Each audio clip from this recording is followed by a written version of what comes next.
All right, here we are, ready to talk about forgiveness. Do you have anyone that you'd like to forgive, that you don't want to forgive, that you feel deserve it, but you're not ready to do it, or they don't deserve it, or maybe nobody except yourself? Sometimes forgiving ourselves, for me anyway, forgiving myself is harder than forgiving anybody else. So forgiveness is the topic tonight, and how that interplays with the rules, right? If you're following any of Creator's messengers, any of them, there are rules that theoretically you are attempting to embody and obey. So do we get forgiveness when we break the rules? Why do we have the rules if we're going to get forgiven anyway? So we're going to explore all of that. And so, of course, well, not of course, because I don't always do this, but this morning I did check in. And in a nutshell, this whole thing is about how you feel. And that when you carry anger or pain, however you describe it, of something that was done to you by yourself or others, whether it be a circumstance or an individual or something that you did yourself, and you don't let it go, it owns you. You're not free to walk smoothly and calmly because there's this thing stuck inside you somewhere. And you're not even thinking about it. You're not even, maybe even remember it hardly ever, but it's still there. Sometimes you do remember it, especially if it's like a family member or something, and you see them and you're like, oh, or somebody talks about them and you're like, your sibling mentions the other sibling who you have had this situation with, and it hurts. So it gets in the way when you don't forgive. And they reminded me, or they showed me, and it felt so good, about that expression, like water off a duck's back, that when these things happen, you want to let it like just flow over you like water off a duck's back. Just go about paddling your business in your little pond or on the ocean, wherever you're paddling away. And when something hits you with something, whether it's a wave or a log, just keep going. Sometimes it's a good idea to maybe take a little dive down underneath the waves and kind of where it's a little calmer and get away from some things. But ultimately, it's ideal to allow things to happen and not take them on and wear them and own them. And we're using the duck analogy to let it get under our feathers. Because what happens when it gets under the duck's feathers? It weighs the duck down, and he can't fly, he can't swim, he can't function in his world or her world the way he's designed to, right? His feathers are designed for the water to roll off. And we don't have feathers, but we do have choice, and we do have the ability to forgive. Remember that expression, to not forgive someone is like taking poison and expecting the other person to die. It makes no sense. You are carrying that around, and that you're took the poison. You're the one that's in pain because you're not forgiving someone. And it comes to mind often that it's in the Bible. I couldn't tell you where, but it says, vengeance is mine, saith the Lord. And that's really a good place for me. Like if I get all bent out of shape and I feel like, like it just, that person or that situation. I'm a Libra. I don't really know much about zodiacs. But I know that Libras are about balance and justice, and so anything that's unjust just drives me nuts. It hurts me. Whether it's because I'm a Libra or not, I don't know, but I am a Libra. So when you are not forgiving, you took the poison, you're hurting yourself. And if it's unjust, whatever it is, the neighbor mowed your side of the line on your lawn, your kid stole your car, borrowed your car, whatever the thing is. And obviously it can be way worse than that. If we start getting caught up in thoughts of vengeance, let alone not forgiving, but starting to go like want to be active, then just remember that vengeance isn't that's not in your lane. That's not your job. It's not for you. It's not for you to do. It's not for you to decide. It's not for you to plan out. You leave it to Creator and it'll be taken care of. There's that whole karma thing, which we could talk about, but karma and forgiveness kind of go together, because the issue was that Shelley was saying, like, if these people are having like near-death experiences and coming back and saying how everything's wonderful and everybody's forgiven and it's all love and peace and harmony and etc., then and we're all forgiven for everything, then why do we bother to have those rules that we started off talking about? And even if you don't follow a particular faith, there are still societal rules, right? You stop your car at a red light. There's a reason for that. It's not an arbitrary thing. You stop at a red light because it makes sense for the flow of traffic, right? So even if you're not following a faith's rules, there are still societal rules. You pay for your groceries. You don't just fill up your bags and walk out the door.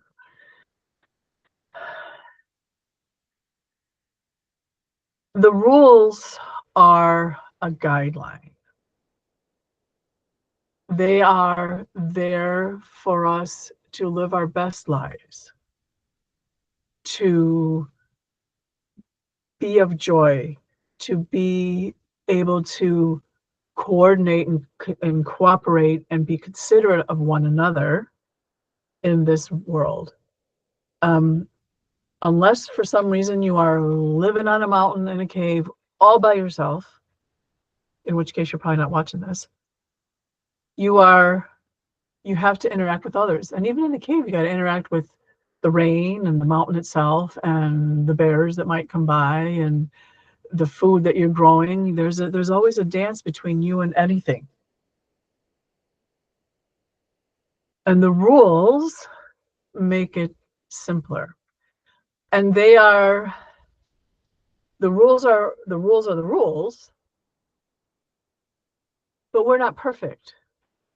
So when we break a rule, we can be forgiven, especially if we can forgive ourselves. But in doing so, we have to remember that maybe tomorrow we want to be better. And a way to kind of address, Shelley, your question is like, you're a mother and you have rules in your house. You have curfew rules, you have table manner rules, you have,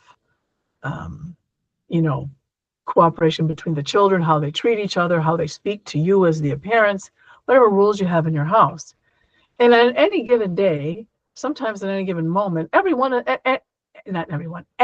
of those children could be mucking it up, right? Could be not abiding by the rules. But you don't like throw them out of the house. You say, okay, this is what happened. You could do better tomorrow. These are why we have the rules. This is where you fell down. We don't cut somebody off because they broke the rules.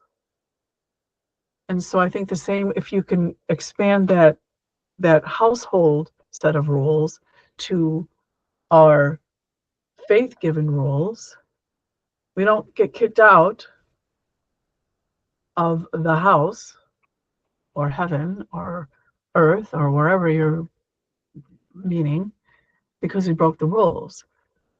But we try to do better. Optimally, we try to do better. That's what we strive for. Yes. Okay, so I'm pulling on so many discussions we've had and information you shared. We are spiritual beings, we are souls. And it seems like the guidance is often to bring yourself into alignment with Creator, right? The whole goal is to grow closer to God, to develop these spiritual attributes. I think where the concept falls apart a bit for me is with this idea of pre-existence and spiritual planning.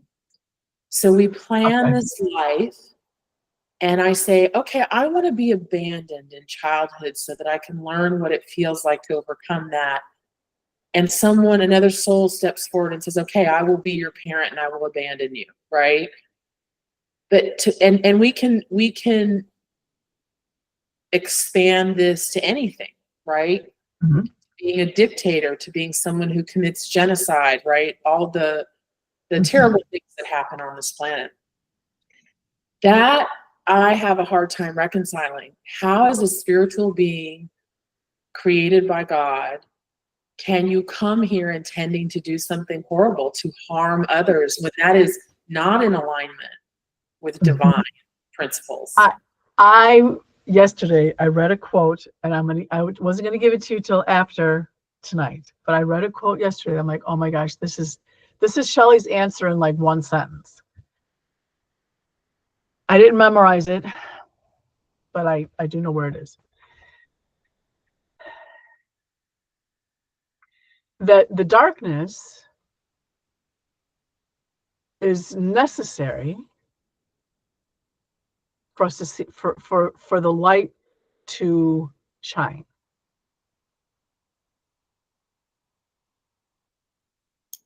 If if and I've used this example many times, and I'll share it again, and if I shared it recently, forgive me.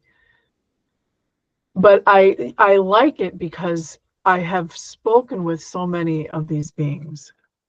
Because over the years, I can't tell you how many times I'm working with somebody, a male or female, and they had aborted a child and felt guilt and pain and hurt around that situation.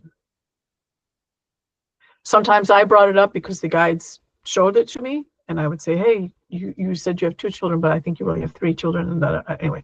And sometimes they brought it up, and it doesn't matter. But in seeing that child and speaking with that child, who is no longer a child, remember there's the whole time, but anyway, never once has that aborted person felt any kind of anger toward the parents. So, which is when I'm finished with the explanation, why that one is so profound for me. Because if we didn't have beings being aborted, first of all, they get to come here and get the short ride, right? We're on the long ride. Some of us are on the really long ride. They got the really short ride here, which some of us, we're like, oh my gosh, wish I would have had that one. If we didn't have abortions, then we wouldn't have a conversation about the sanctity of life in the womb. And that's important. There are people that feel that life doesn't start until that being comes out of the womb into the world. And that is so untrue. I have worked with beings that are still in the womb. They are fully conscious. They are vibrant and loving, aware of themselves, aware of their surrounding, aware of their siblings, whether they're in the womb with them or outside already. They are conscious and aware. So treating them as what they are throughout the pregnancy and not just after they're born makes a huge difference.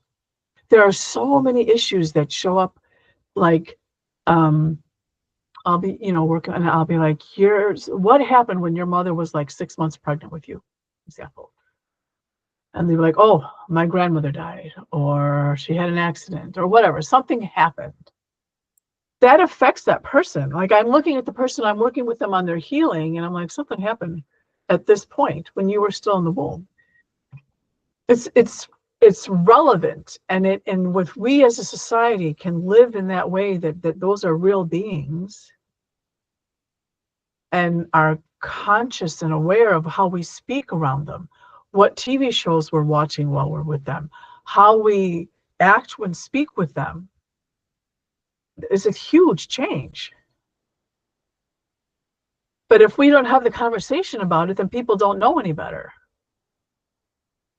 So for whatever reason, that being, getting back to the aborted fetuses, for whatever reason, whatever their reason was for coming for that short time, their personal reason, their public reason, their public purpose was to have that conversation, to contribute towards that conversation. We have to have these things in order to have a conversation. Remember years ago, remember Kramer from Seinfeld? He got in trouble because he said something racist. I don't remember against who or what group or whatever. And I'm like, oh, that's fantastic. Because now people are talking about it. People are talking about this issue. Whenever it comes up and people are having a conversation about an issue, it's a good thing. But often it's something that we see as negative that we wish wouldn't have happened. Of course, we don't want negative things to happen. But when it causes change, is it so negative anymore? But somebody had to do it. Somebody had to be willing to do it.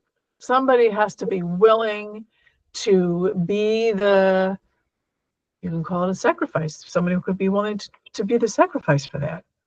To sacrifice their situation, their health, their longevity, their joy, their whatever it is that they are sacrificing for the betterment of the rest of us and the world. And that's why we're here. So yeah, and if we all came here and we all abided by all the rules all the time, why are we here? Can you speak a little bit to what happens to those souls who really spend their life in committing really dark acts and they don't progress here on this planet? They don't grow.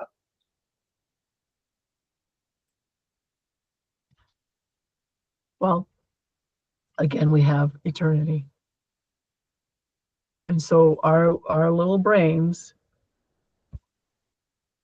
need to think long term, and then long term of that, we have to think eternity, which is a whole, we're not used to that.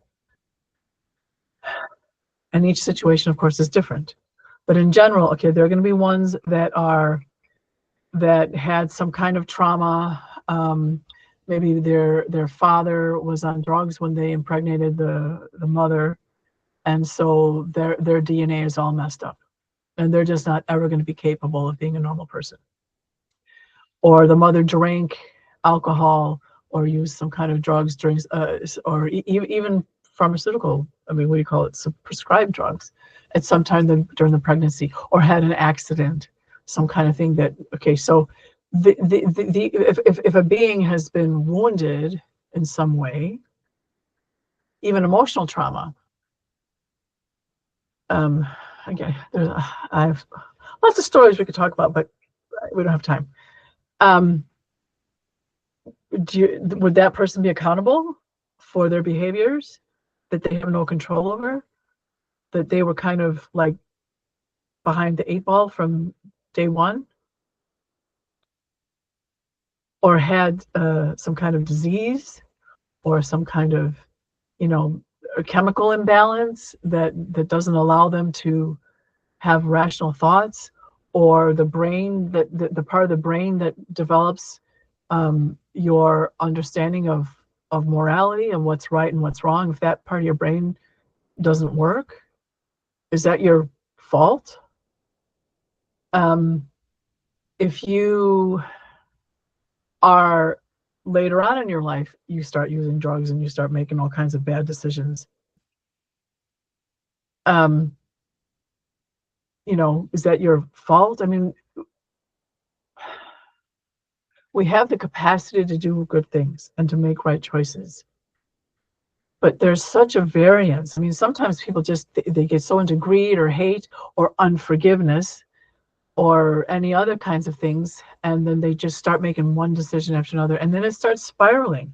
Like the work that, when you're doing spiritual mystical work, so every once in a while somebody will bring up, like, dark magic, and I'm like, no, not going there. You want, that's like a slippery slope. You don't ever want to open the door to that. So any kind of like bad thing, once you start, well, I already did this, well, when I do that, so we can make bad decisions. So when you then leave this world and go to the next, and I've I've worked with quite a few ghosts who, they stayed here. They didn't want to keep going because they're like, oh, I'm going to get in big trouble. I don't want to keep going. And we work with them and show them, how it's going to be and how it goes and everything. And it's okay. So, yeah, I mean, I get it, or somebody who's like a criminal or something, they're going to be walking around going, oh boy, how's it going to be when I get there? So, yeah, who wants to go? But if you're somebody who's used a lot of drugs and like fried your aura, your soul, your etheric field, that's going to take some time, right? Because you're going to be in the next world, but you got nothing. You got no foundation, no platform, nothing to, no fabric. That's going to take a lot of work, a lot of prayers, a lot of a lot of time. Again, we have eternity, but that's can be a real mess.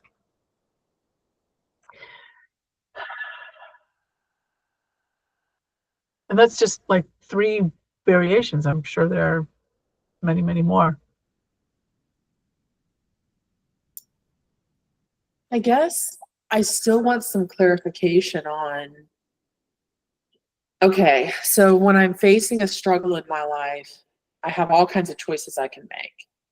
And the hope is that I'm making a choice that is in alignment with divine will, something that I grow spiritually, right? I develop compassion, kindness, forgiveness.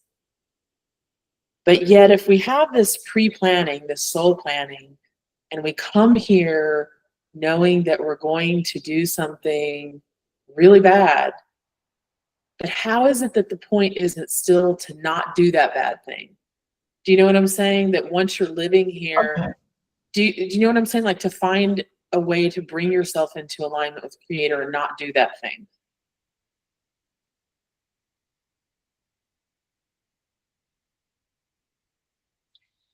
They're saying it takes a really,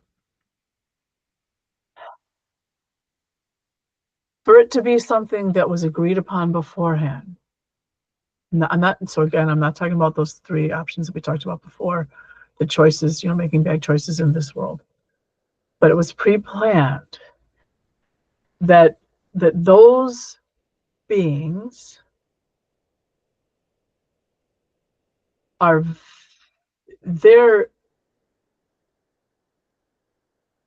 they are so loved and honored and supported, because what they're taking on is dangerous, risky, sacrificial, and for the benefit of others. So they're kind of in a kind of a different,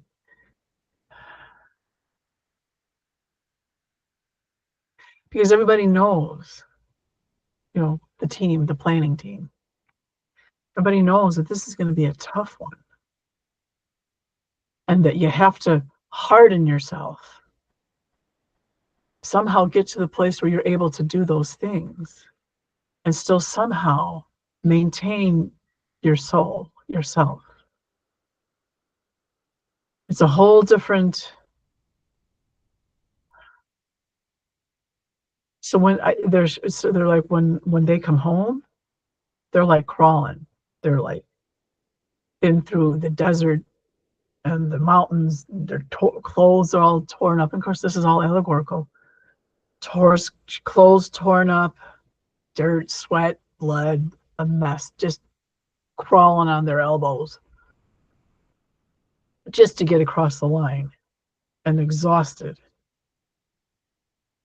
And there's a team that comes and helps them to come back, to get back together, to recover. They did it. I mean, we have those beings in the military, right? We have beings, they can be, who knows what their personality is that allows them to do that. But somebody has to do some pretty awful things. It happens all the time, not only in war, but in other situations. Somebody's got to do some pretty awful stuff. And optimally, they choose good-hearted people to do it in that way. But sometimes they enjoy it, which is a whole different kind of thing. But sometimes we have to do some bad things to help others. It's not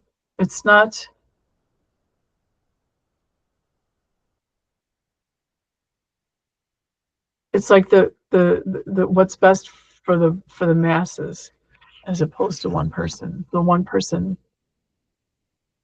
allowing themselves to be in that situation to help others. Because the idea is that in the long run, it's a good thing. It's back to what you said about it allows us to have a conversation about the sanctity of life. So when these injustices happen, it allows the rest of us to address that injustice in this kind of collective human advancement, right?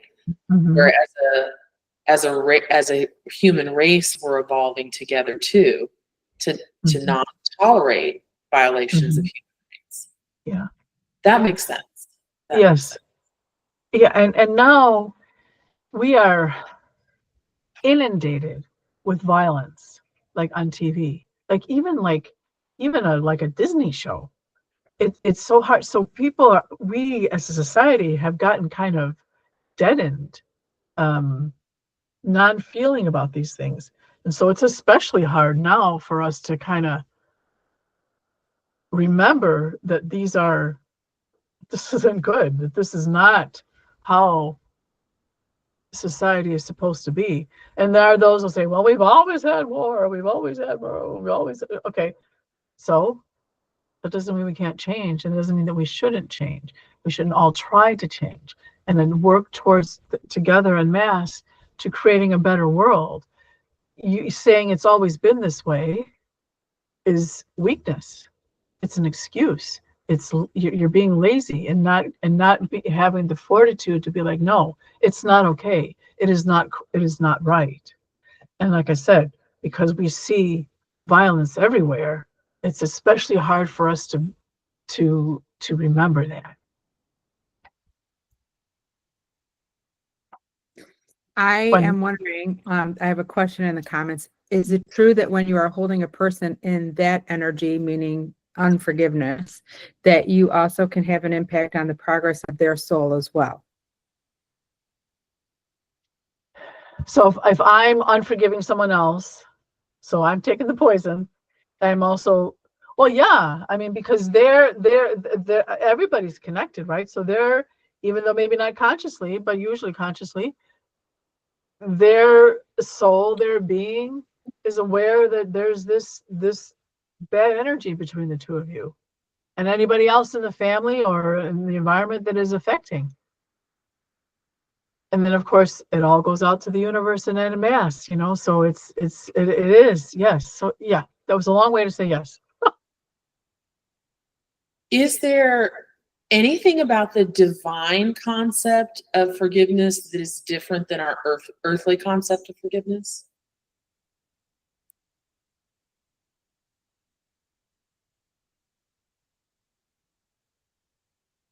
Okay, there's the one, of course, that's been said before, that forgiveness isn't for the other person, it's for us. That is not a new concept, but that is a divine concept. But on top of that, get it right.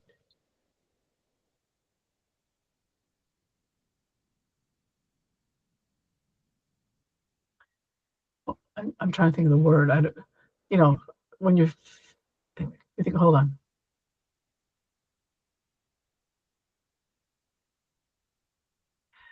The blessedness of being forgiving, not because you have to, although sometimes, or that you should, although sometimes that's where we start. When we were like, I really should forgive that person. I really have to forgive that person. I see them at Thanksgiving every year, whatever. But when we get to a point of forgiveness by dint of our soul wants it, we know that it's right, that it's a, there's a joy and a peacefulness and a, like, to be going through your world and going, okay, yeah, well, and just forgiveness out of love and your heart.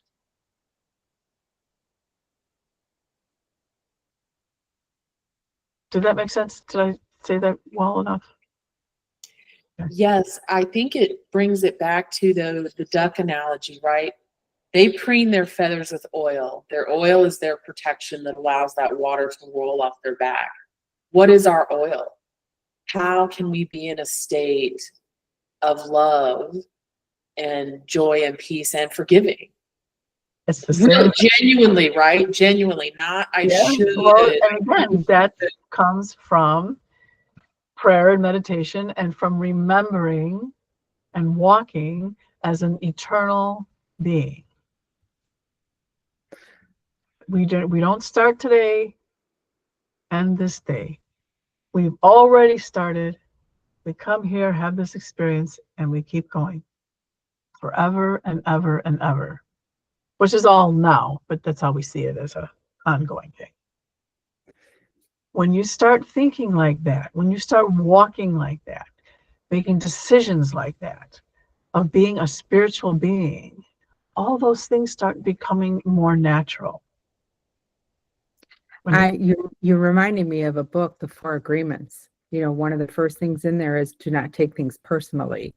And I think when we don't take things like that into our heart and we just view it as that's that person having that experience and they're doing those things because of their issues, it doesn't really have anything to do with me. It makes it easier to not even think you need to have forgiveness. You know, that was my thought that came up. But I do have two. Yeah, well, let's finish that. The forgiveness, because if you do take it personally, then you're hurt, right? And then that's where, because you had some kind of reaction, it affected you in some way, and that's where we get into, well, yeah, then now I got to figure out how to let that go, which we call forgiveness. Yes. But yeah, but you're right. So if we don't do that, then you don't even have to have forgiveness because it didn't even hurt you. Right. You didn't let it hurt you. Yeah. All right. The first one is, can you explain your views according to the concourse and the difference between forgiveness / holding one in loving energy and setting physical boundaries in this world? The difference? Well, what is the difference between forgiveness / holding one in loving energy and setting physical boundaries in this world? Well, they don't have to be it doesn't have to be an either or. You can do both. You can hold and if you hold someone, I mean, I can hold someone in my heart. They don't have to physically be here, right? Right. So if there's someone who is unable to break their condition, their habit of causing harm, then lovingly, you can of course in anger be like, stay out of my life. but you can also do it lovingly and this is what's best for me and for my family, my kids, my house, my neighbors, my dog, my job, my whatever it is. And it's also what's best for you. You coming into this situation, you being in my house, you being at my job, you being wherever, it's not good for you either, because it causes this situation. This comes up. We're not a good fit. This isn't working for us. I love you. Gary Zukov, I heard him say this one time. About loving others. Yes, you love your family. You can love people, but there's no reason you can't love them from afar. And I love that. They don't have to be in your space. You can still love them, but they don't have to be anywhere near you. Beautiful. My other question is really more, it was more just a comment to somebody who's having a similar situation with spiritual growth being stymied. So I didn't read it before I said I had to. And then we got one here that says, it was more for others so they do not think that they have to have contact and love and forgive. So you answered that question beautifully. Yeah. What about I'm interested in this other question here. Is struggling with a situation similar to having an absence of forgiveness? Like I didn't get a question in that. If I'm struggling with the situation, does that mean I'm not forgiving? Is it in the same category, or is that something else? Well, for one, it means you're human. And anything that you're struggling with, that's an opportunity for growth. It doesn't mean you're not a forgiving person, but forgiveness, compassion, love, patience, any virtue, hundreds of virtues, pick anyone. You are always in the process of growing that virtue. You're never going to be the ultimate in patience or compassion or trustworthiness or any. It's always an expanding into a truer, it becomes truer and deeper. So it doesn't mean you're not being forgiving. It means that you are strengthening your capacity for forgiveness. Does that make sense? I think it does. I think we talked in one of our sessions about emotions, and these are gifted from God, and they help us to kind of dig deeper and investigate and become curious about our experiences and learning. And I think, forgiveness, you've said forgiveness of self is really difficult, but forgiveness of people who have hurt our loved ones, that's really difficult as well. Mm-hmm. And you have these real emotions. Mm-hmm. And how do you get to that loving place where you genuinely forgive? You work at it. You have to. If it doesn't come automatically, again, it just means you're human and you're working on it. And if your heart wants it, if you have that real understanding that that forgiveness is optimal, is spiritual, is what you want, that your heart wants, that the universe wants, then you're working on it. And yeah, we do have emotions for a reason. But virtues, which forgiveness would be a virtue, virtues are like the blueprint. Like if you took all the virtues, I don't know that we're aware of all of them, but the ones that we are aware of, we'll just use those. If you took all the virtues, that's like a template. That's the pattern, the vibration of who we are as beings. When we're made in the shape of God, or however that's whatever that verse is about us being created in the image of God, in the image of God. That's the image. Like those are the vibrations, all those virtues. Those are the ultimate of who we are. And again, we've got an eternity to be working into that blueprint, to be expanding ourselves into those things all along. And we're all in different places on the, say there's 100, there's more than that, but say there's 100 virtues, maybe number 3 and number 17, I'm pretty good at, 52 and 79, I'm getting nowhere. We're all, each of us are different places on there, working on that blueprint to where we're going. And again, we have eternity, which is continually, that gives us a guideline of who we are. And emotions are how we navigate it, or how we experience it, maybe is a better way to say it.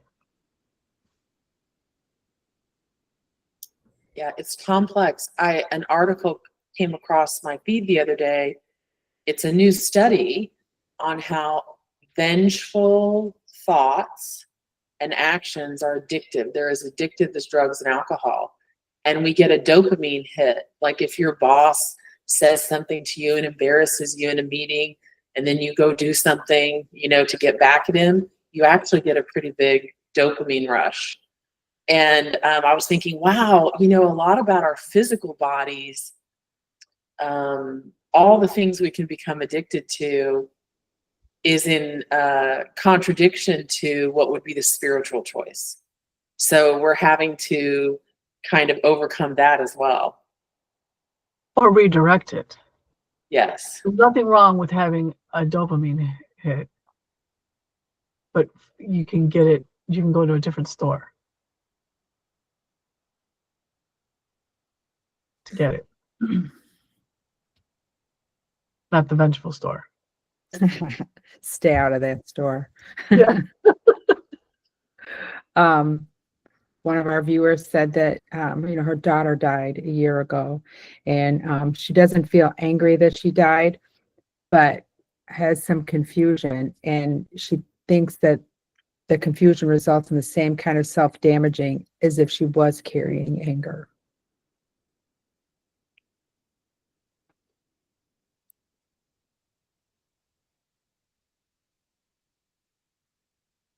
Say that to me again.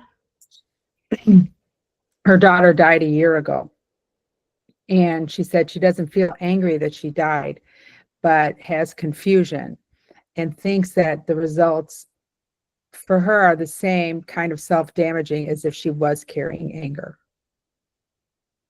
Okay. Am I saying that correctly the for daughter you? is saying that she's showing herself with the parent. So say the parent is, this is the parent, this is the parent's head, legs. And the daughter is stroking like this, of release and releasing, to help to release those feelings. And it isn't a matter of identifying what it is. I mean, we all want to know what that is, what's the recipe, instead of just going, well, this is a nice cake. So if the parent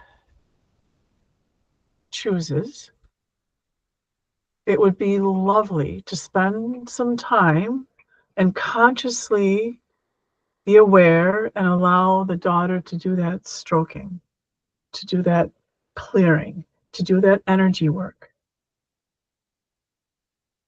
And once you feel it, notice it, pay attention to it, then you'll get to where you don't have to consciously okay, I got to sit down and let my daughter work on me, right? It'll happen. It's happening anyway, but when you engage with it, it works better. It clears better. So I know that's not answering necessarily the question and addressing the anger and how does it feel, but we're saying simply allow the process of clearing and figure out the details are not, and it's not anger. But yes, it is hurting. It is hurting the parent, and the daughter wants to help. Beautiful. That's really beautiful. Another comment is I find when I look at things from a soul perspective, and I also look at what the other person is struggling with in this life, trauma, etc., that helps me to connect with the person's soul. And when I connect, I soften. It takes time though, and I'm human. So of course I work through a lot of emotions. Yeah. Yeah. And what a blessing that is. Yeah. Not everybody's able to do that. No. Well, they are able to.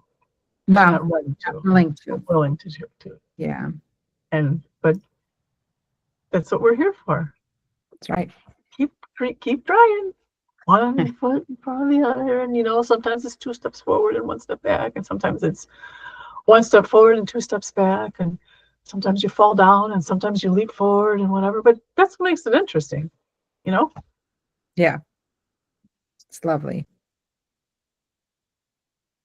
Yeah, it feels like compassion is just really interwoven with forgiveness, right?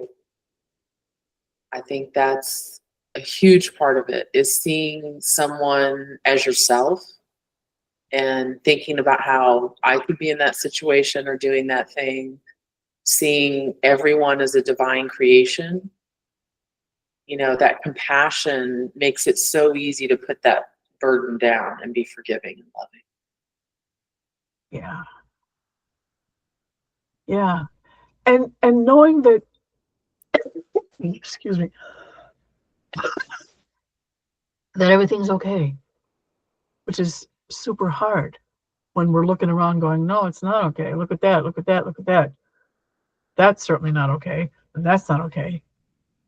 But stepping back again to that eternal perspective and going, everything's okay. Everything is in process. It's all unfolding. It's unfolding, unfolding, unfolding. And that each and every being, not only of the beings that we are aware of, our fellow human beings, our the other nations, the plant nations, the animal nations, the stone nations, the things that we're aware of on this earth, but throughout the universe, everywhere. We're all on this eternal journey, and it looks all kinds of funky ways, all different places and all different ways. And in the midst of that, there's going to be some person that is going through that situation at that moment, at any given time. There are infinite situations happening with infinite beings. That doesn't mean that the person's always going to be like that. And when okay, that's part of their growth, it's part of their journey. None of my business, really, except for the degree that I can be there for them, have compassion for them, perhaps hold space for them. It's all good. And again, sometimes those moments are easier to have than others, but it's still,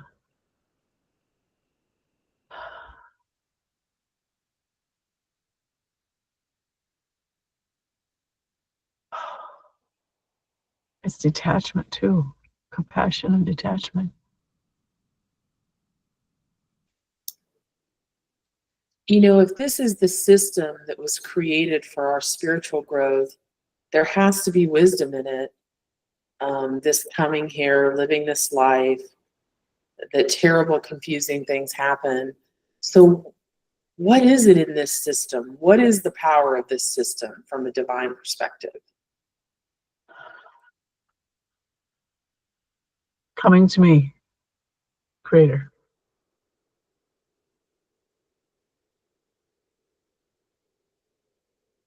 So you're saying the whole thing is designed so that when we suffer, when we struggle, we turn to Creator.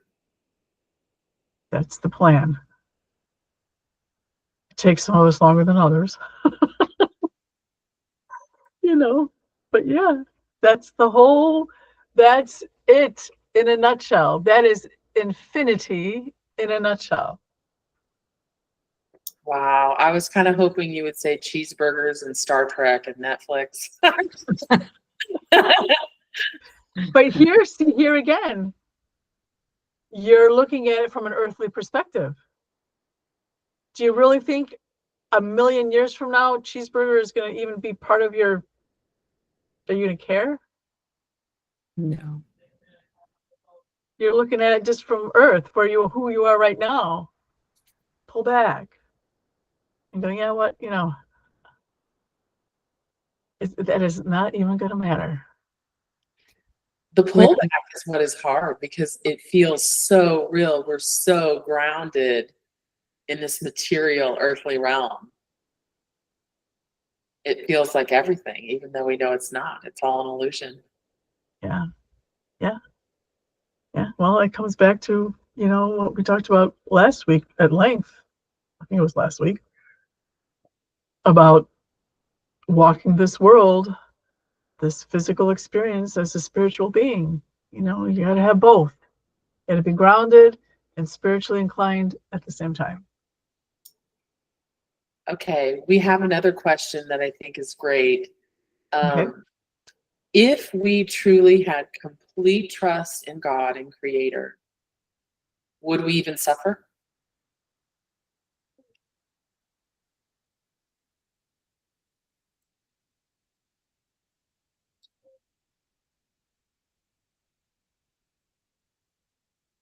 Not in the way that we understand. How can I say? It would be, so the suffer would be a component of the experience, but whereas here in our earthly life, it tends to be like the suffer is the big component, and maybe if we're lucky, we have that small component of joy and understanding of the experience, that it's a gift and a lesson. It would be the reverse.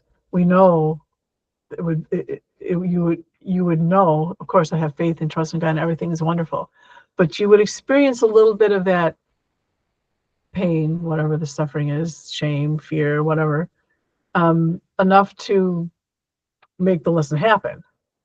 Does that make sense?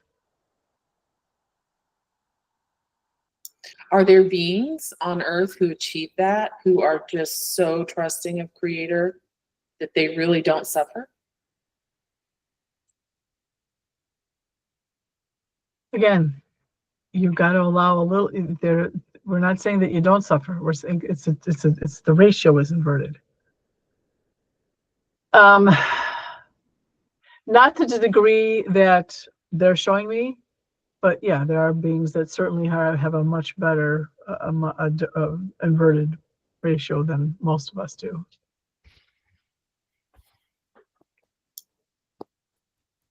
I mean, if you come here, right, that is the system. So, all right, it's time. I mean, we always end by saying, what is the most important thing we should know on this topic?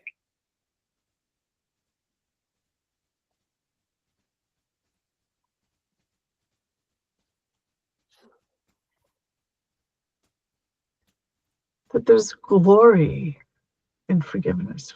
Glory and forgiveness somehow are kind of hand in hand. That's kind of not glory like we're like, planting a flag kind of glory. I won the battle. I shot 5,000 people, whatever. Not that kind of glory, but true glory. Which I'm gonna have to think about that one. Yeah. Gonna have to sit and think about that for a little bit. Yeah, that one's a good one. Yeah. Okay, well then let's do our healing session and call it a night until next week. Before we get into that, on YouTube. Yep, I know that's what I was gonna say. I took it. I just wanted to say thank you. My husband and I are involved in a court battle with his ex, and I really needed to hear about forgiveness. I always need to hear about forgiveness so I can, really analyze it and get closer to it with her. So thank you. I hope it helped. You're welcome. Okay, all right. Now's the time where you get to get comfortable, relax, close your eyes, loosen all your joints, to let go of any stiffness in your body, and allow the universe to send its loving energy to you, through you. And you stay in it as long as you like. I will leave at some point because my role, my piece of it is done, but you stay as long as you like.